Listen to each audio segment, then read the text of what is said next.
Bienvenido familia, welcome family. My name is Nancy Lopez and I am professor of sociology. I'm also director and co-founder of the Institute for the Study of Race and Social Justice, and I currently serve as associate vice president for the Division of Equity and Inclusion at the University of New Mexico.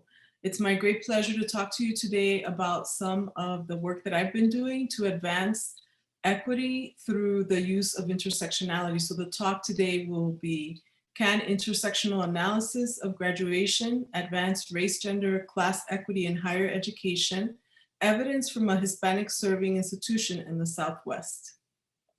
Before we start, I'd like to start by recognizing that we are on indigenous land.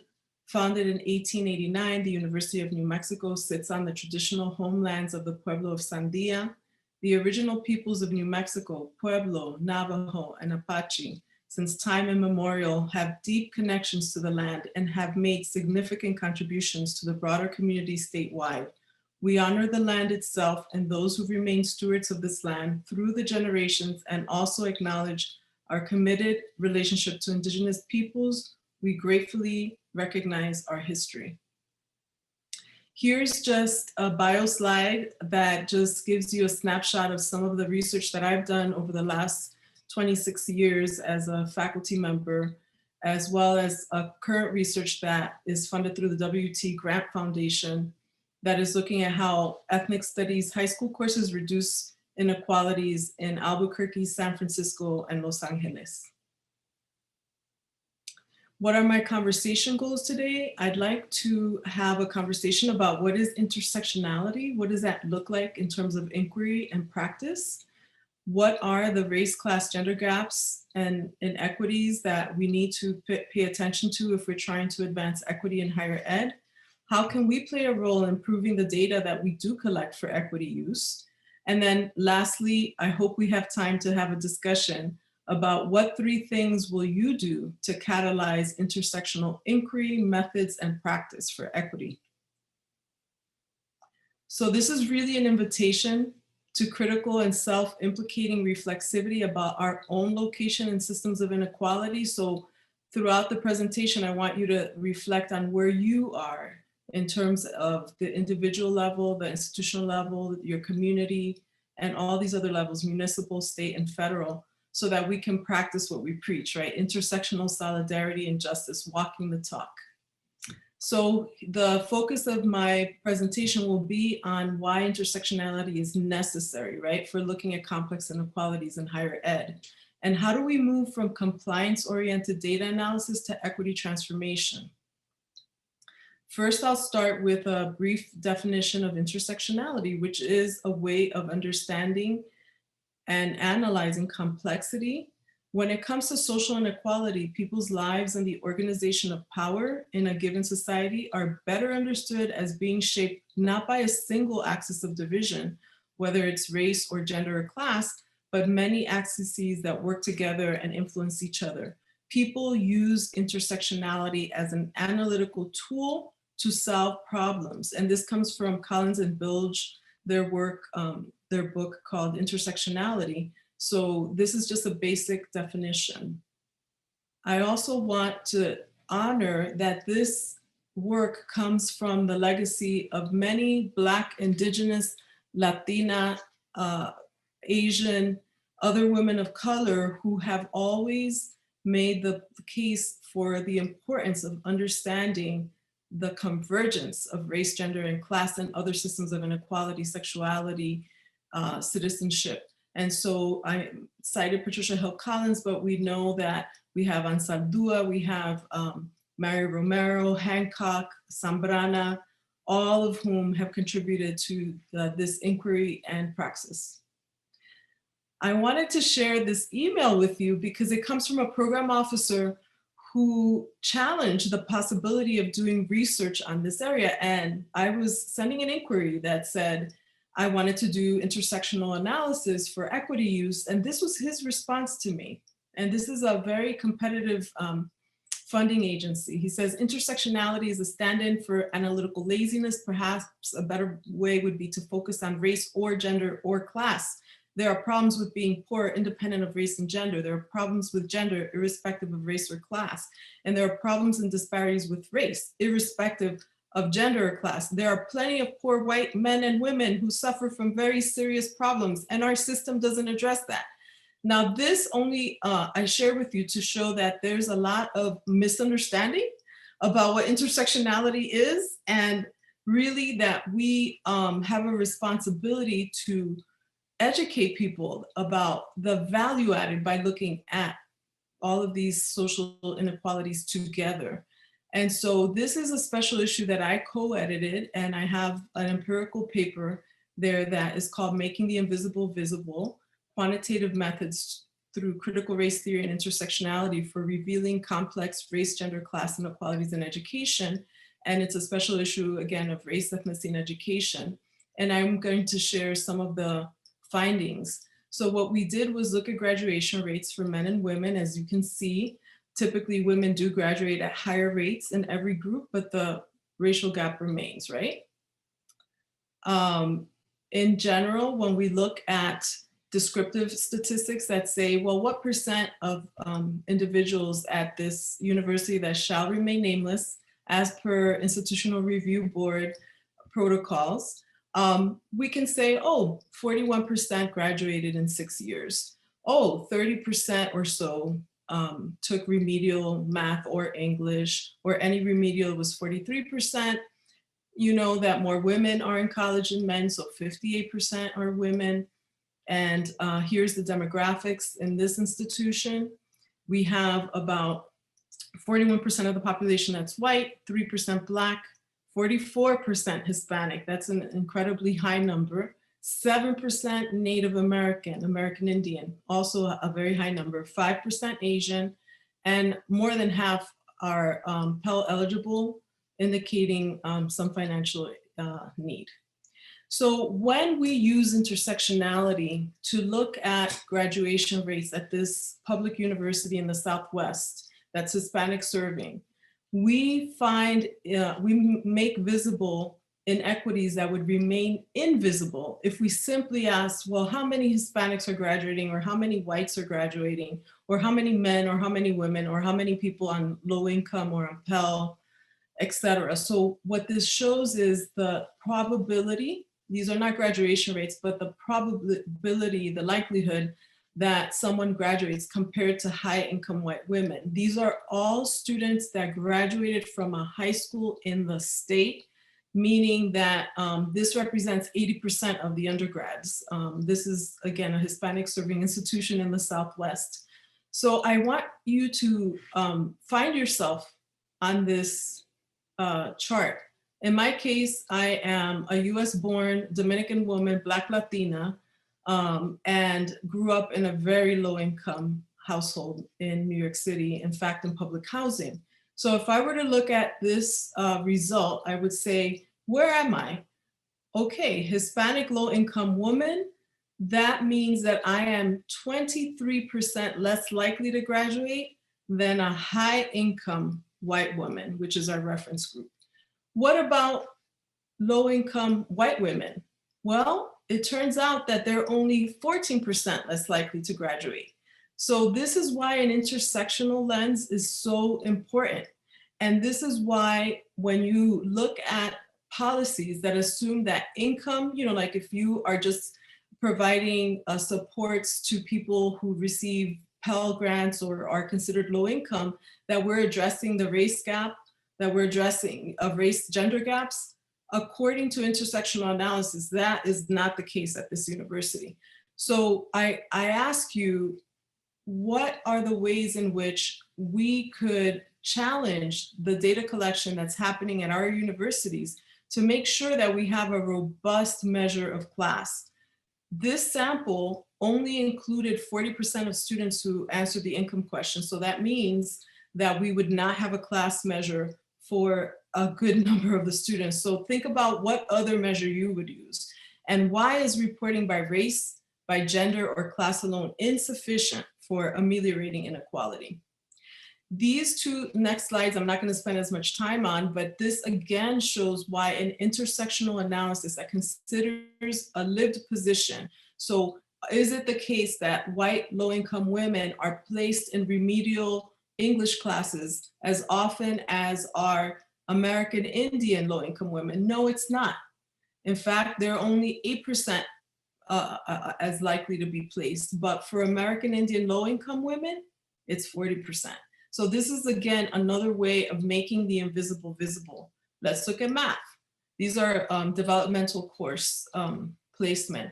When we look at low-income Hispanic men, there are 15% more likely to be placed in those classes compared to if we look at white low-income men, they're actually less likely to be placed in those classes. So again, intersectionality helps make the invisible visible so that you can create equity lifts for all of these students. If there's an inequity, we can make it visible and then rectify it. So the next iteration of this study is one that is going to build on some preliminary work that we've done, descriptive statistics mostly, not probabilities, that examines at the University of New Mexico in this case. And so this is, what is the graduation rate in, for 6 years by just race? Again, this is not intersectional, but again, keep in mind why this is not enough and why at a Hispanic serving institution, we need much more detail. This is just, again, a first stab at looking at cohort graduation. These are 5-year graduation rates.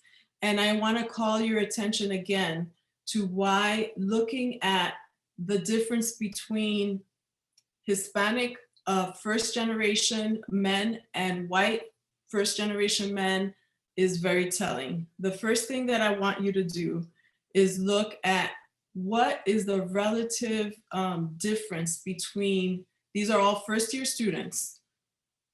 How many first year students that are white men are first gen?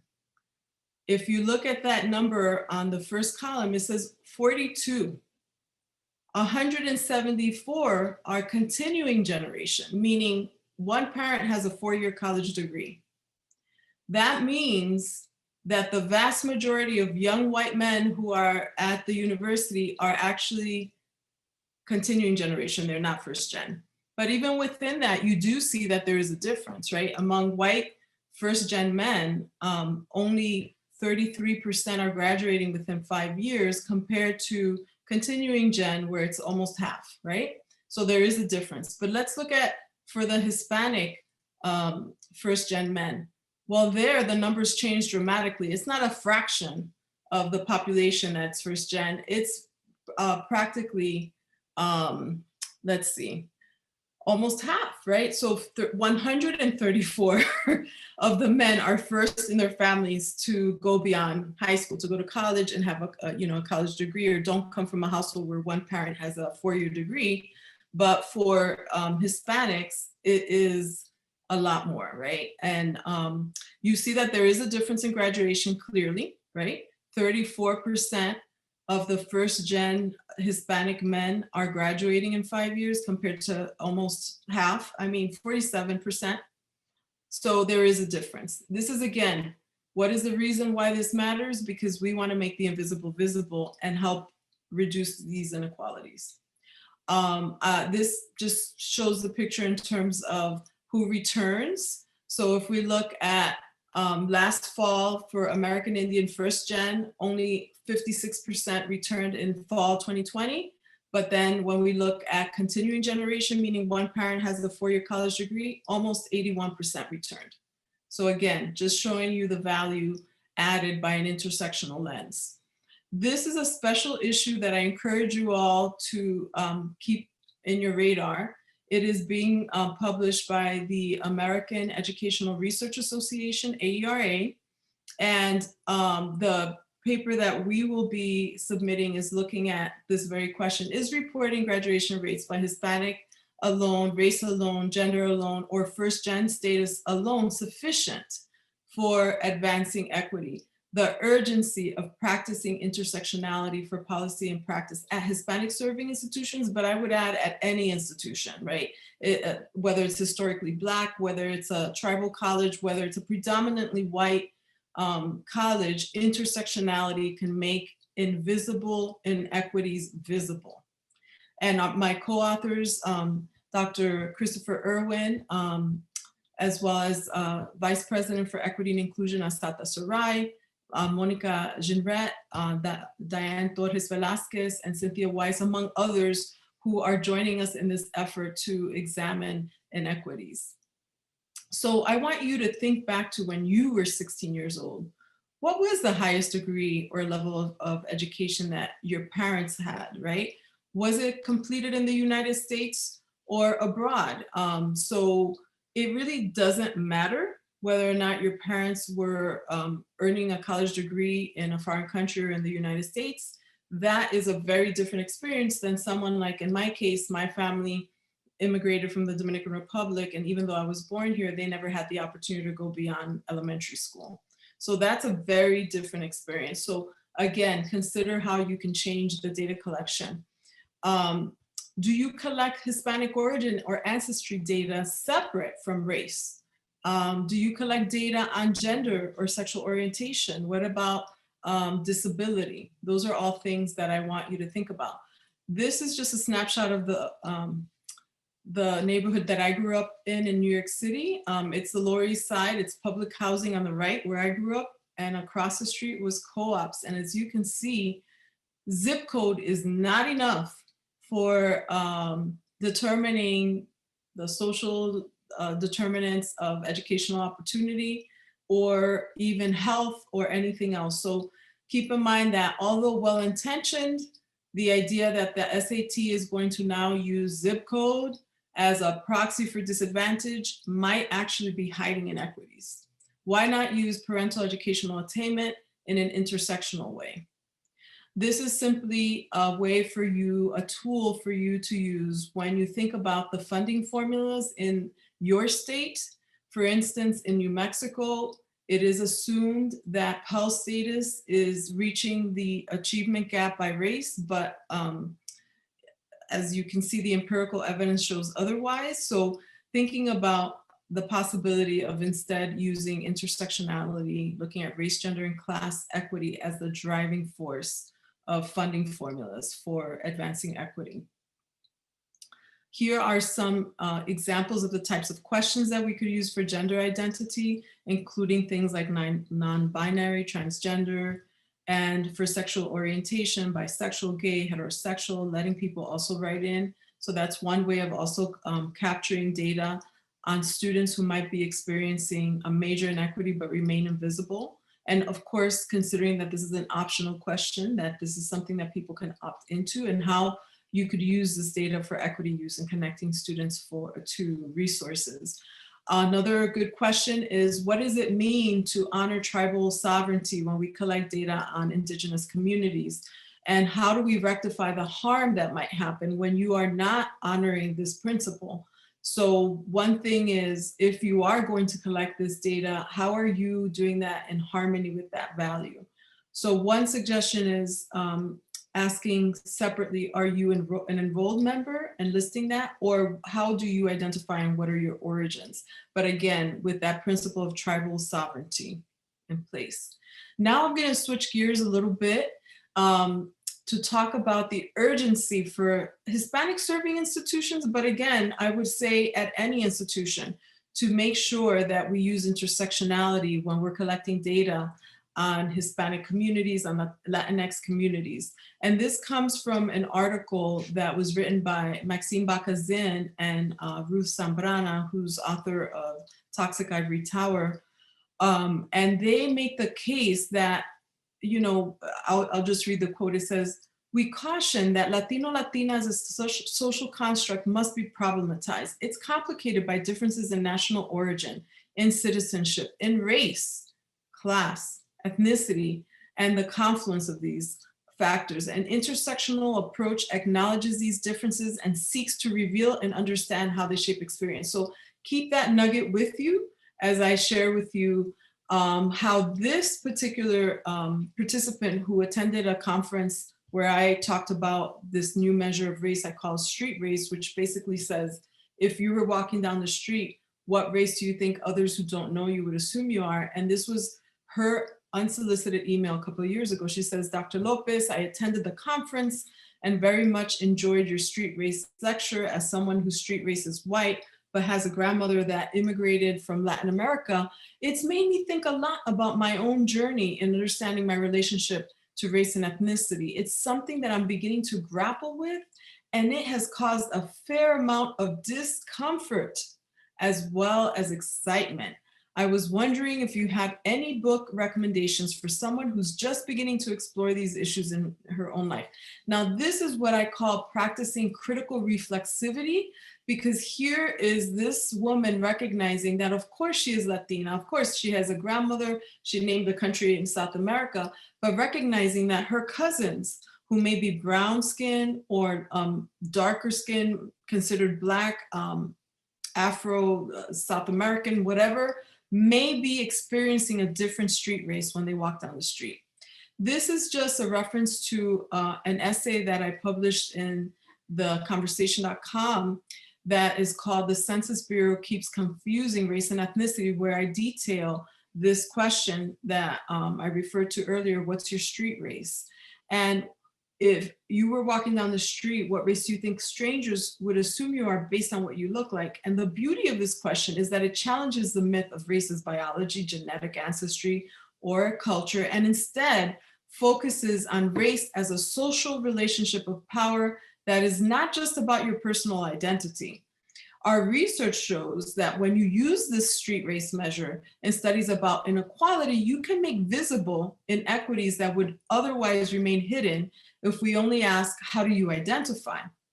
So it's always important to include at least two questions when you ask about race. How do you identify, which is always included, and that's very important, but we can't stop there. We also have to ask, how do you think others see your race?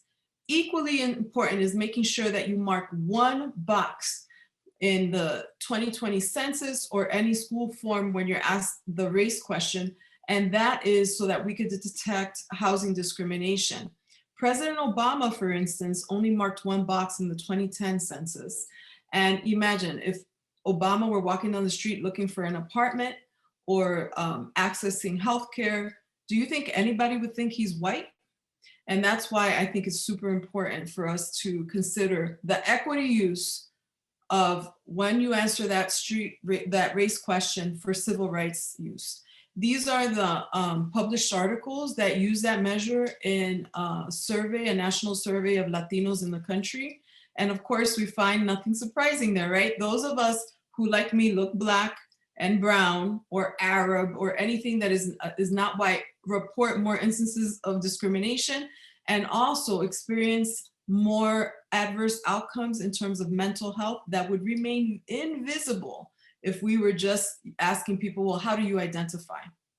So you can look up those articles. Here's a visual that I often use to kind of illustrate that, probably all of these men, whether it's David Ortiz, Ricky Martin, and George Lopez, are mixed race. I think everyone will probably have ancestors that walked all over this earth, right?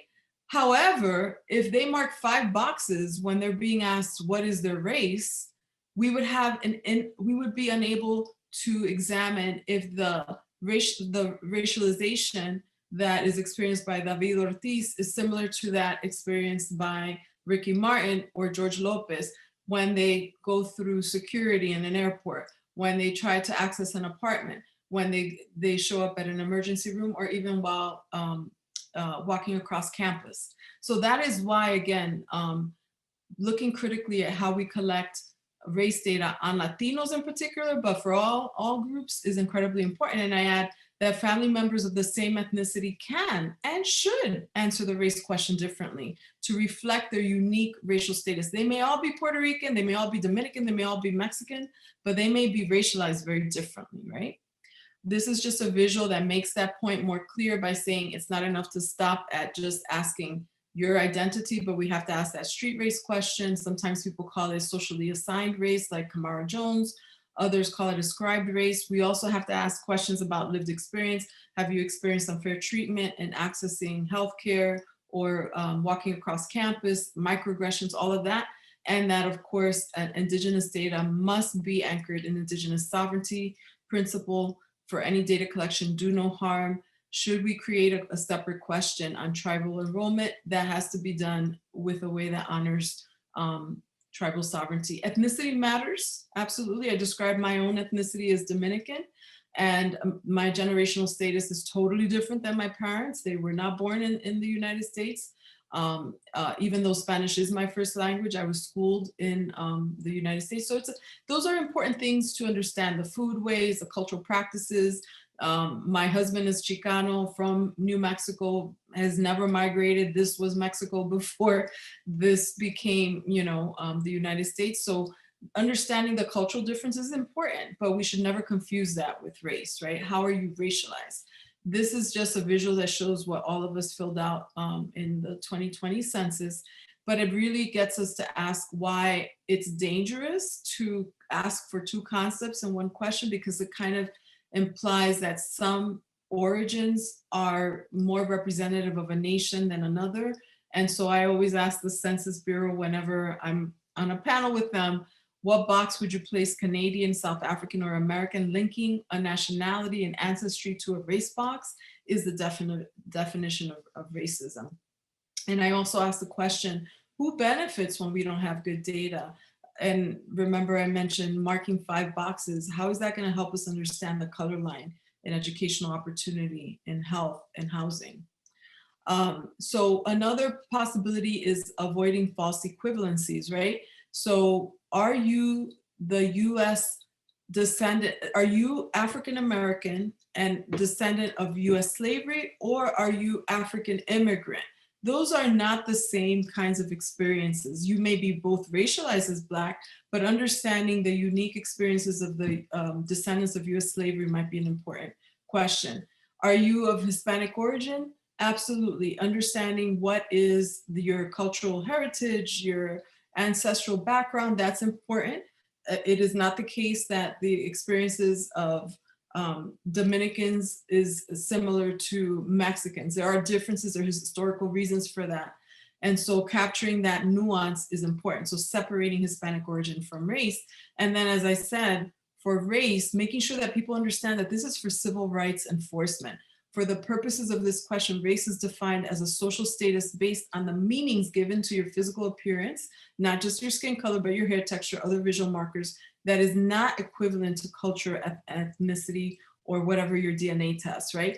Please mark only one box that is your primary identity for civil rights monitoring and enforcement. So these are all just suggestions to, again, clarify.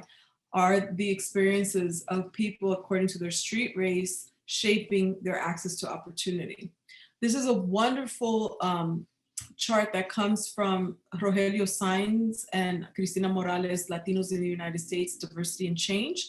And they show why it is super important to disaggregate the educational outcomes of Latinos by place of birth, by gender, and also by national origin. So let's look at Mexican. If we look at the percentage of US born people who say that they are Mexican, only less than 14% have a college degree. And for women, it's a little higher, it's 16%. But let's look at Colombian. Well, if you find out that for the US born Colombian, 37%, more than double of Colombians have a college degree, compared to, and for the women, it's even higher, it's 46%. So this just gives you a glimpse as to why intersectional analysis of the educational outcomes of Latinos is key for understanding how to provide equity lifts, what my colleague Ruth Zambrana calls equity lifts. The same is true in terms of looking at returns to education and also wages. Here's just a snapshot from the census that was done in 2010 that shows, again, there's stark differences. So Dominicans, we have the lowest number of people checking white on the census, only about less than a third. But if you look at Cubans, 85%. For Mexicans and Puerto Ricans, it's pretty even, about half. And for South Americans, it's 2/3. So again, many of these inequities, as I mentioned earlier, map onto racialization, right? The color line. and who's racialized as white, who's racialized as brown, who's racialized as Black. These are all the studies that show, the preponderance of evidence shows that there is a color line in the Latino community. So those Latinos who identify as white tend to live in census tracts that experience lower levels of poverty, like much lower. Hogan's 2017 research on that shows that. But also, when we even look at something like criminal justice, right? The experiences of Latinos vary by race. So again, recognizing that an intersectional lens makes us understand the convergence of all these differences. This is just a visual that I use to get people to engage in what I had described earlier, which is this practice of critically reflecting on your location and systems of inequality. I didn't create colorism. I didn't create heterosexism. I didn't create ableism. But if I'm not reflecting on where I'm located in these systems of inequality, then I may be blind to someone else's inequality. I may not be paying attention to how systems of inequality are privileging some groups and not others. This is another wonderful visual that in many ways expands on that point by saying, not only is it important to understand your social location in systems of inequality, grids of power, but it's also important to understand people's narratives of identity and how they talk about themselves, their identities versus someone else, as well as their ethical and political commitments, keeping in mind that people who may come from the same families, from the same background, may have very different narratives of identity, very different ethical and political commitments. So how do we create complex understandings around identity? So again, I invite you to reflect, think back to when you were 16, what was your race, gender, and first generation college status in systems of power? What about now? What are your stories about yourself and who others are? What's your sense of belonging? What are your emotional attachments? What about now? And then finally, what are your ethical and political commitments at age 16 and now? I also want to caution that we do not fall into the trap of making false equivalencies. So this idea that the new myths of equivalent oppressions in the United States, to be a working class and lesbian Black woman, descendant of US slavery, is not the same as to be a working class white gay man or a working class brown Latino heterosexual man. Although all of these experiences are connected, they're not equivalent. Many privileged academics and others with occupational prestige claim a bit of oppression for themselves, but who benefits from this myth of equivalent and false, from these false equivalencies and oppressions? Oppression talk becomes a fetish, a distraction from unjust power relations, right? So what do we do now? Our challenge is that we need to have clarity about how our data are collected and how that message is clarified for people at the point of data collection. We need transparency so that people understand, if I'm marking 5 boxes, what is that going to look like in terms of equity use, right? I also want to invite you to the possibility of considering establishing an institutional archive of all the kinds of questions that your particular institution has collected on gender, on race, on class, so that you have a record across time how those things have changed. And then what is the way that we need to improve that data and the messaging of what that data are used for, right? So some improvements is adding first generation for all students. I would even say for graduate students as well, and faculty and staff, right? So that we can see, are there patterns of inequality that we can make visible when we look at first gen status and race and gender together? That we, in concert with tribal sovereignty, collect data on tribal status and origin, as well as on American descendants of US slavery, right? That we improve our data collection on gender and sexual orientation for equity use, with the understanding that that data cannot do harm, right? It's not meant to do harm. That we have to provide clarity. So when you do mark 2 boxes, how are you going to be counted for graduation rates? Are you just going to put into this mystery box? Or are you going to be able to choose at the point of that data collection to say, well, actually for graduation rates, this is how I want to be identified for civil rights use. make sure that the messaging is not just, oh, this is just a required question, but this is about our values, our commitment to equity and justice in higher ed, etc. And maybe even consider creating a digital repository where you collect this data. Here's just some of the questions that are asked in Patricia Hill Collins' Black Feminist Thought, which is one of the key readings I would urge you all to read on intersectionality, to think about how power is arranged in your university. Who sits in a position of power? Who does the secretarial work? Who teaches most of the classes on campus and is paid equitably for that labor?